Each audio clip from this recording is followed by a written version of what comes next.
nakaligtaan. Wala naman umano silang ibang dapat lapitan na makatutulong sa kanila kundi ang national government. Kaya naman dismayado ang gobernador dahil tila nalimutan na sila ng gobyerno. As of now, wala pa eh. Masyadong tahimik ang taas. Masyado sila naguguluhan doon sa dimandaan doon sa taas.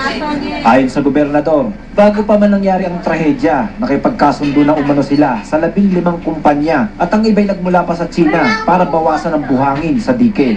Sa pagsusuring isinagawa, ang buhangin dito ay nagtataglay ng 90% iron na pwedeng gawing bakal at 10% titanium na nagagamit sa paggawa ng bahagi ng mga eroplano. Kung hindi umano maaagapan ang pagbaba ng buhangin, posibleng hindi lang butola ng tamaan ng flash flood.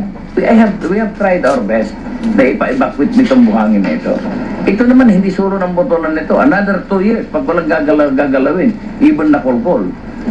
Sa Narciso San Felipe, we will also suffer the same fate na meron kami. Kaya naman panawagan ng gobernador, sana bigyan nila ng atensyon kung maaari po. Benedict Galasan para sa Hataw Balita ng DNTV News Worldwide.